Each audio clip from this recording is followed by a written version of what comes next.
اسی طرح سے حالت روزہ میں دانتوں کا علاج کروانے کے لیے ڈینٹسٹ کے پاس جانے کا مسئلہ. عام طور پر ڈینٹسٹ افطار کے بعد نہیں بیٹھتے ہیں. لوگ کہتے ہیں بھائی مجبوری ہے, مجبوری کی وجہ سے کہتے ہیں پھر ہمیں تو روزہ چھوڑنا پڑے گا. نہیں, حالت روزہ میں دانتوں کے علاج کے لیے جا سکتے ہیں. ظاہر ہے اس میں وہ انجیکشنز بھی لگاتے ہیں سن کرنے والے, وہ بھی لگوائے جا سکتے ہیں.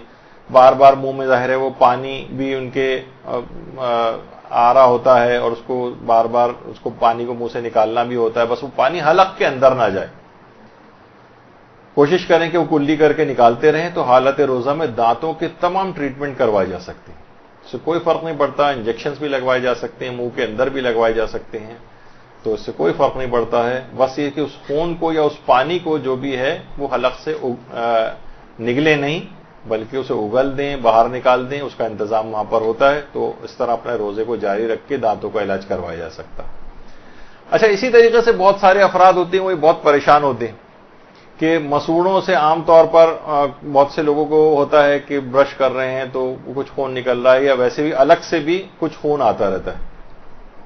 تو دیکھیے, اگر یہ عمومی حالت کا بھی مسئلہ ہے, آیت اللہ سیستانی فرماتے ہیں کہ اگر مسوڑے سے نکلنے والا خون اتنا معمولی ہے, یہ عمومی حالت کا بھی, روزے کو بھی چھوڑ دیجئے, اتنا معمولی ہے کہ وہ خود ہی آپ کے لعاب دہن میں گھل مل کے ختم ہو رہا ہے. استہلاک ہونا جسے کہتے ہیں, مستہلک یعنی وہ اپنی یعنی گھل مل کے بالکل ختم ہو رہا ہے, تو اس کو نگل بھی سکتے ہیں اور منہ کو پاک کرنے کی بھی ضرورت نہیں.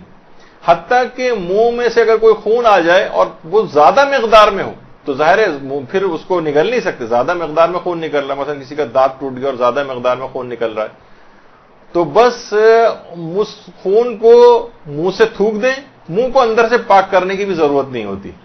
آغا سیستانی فرماتے ہیں, یعنی عمومی حالات کا میں بتا رہا ہوں.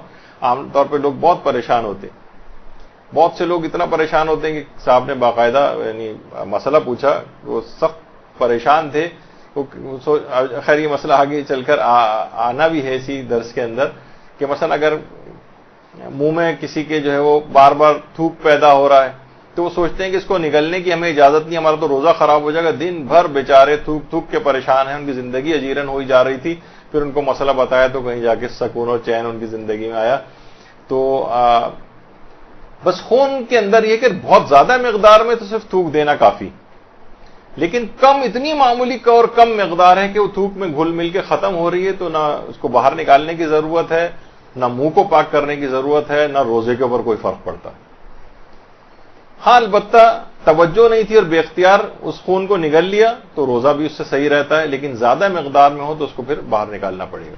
برحمتك يا ارحم الراحمين وصلى الله على محمد وآله الطاهرين.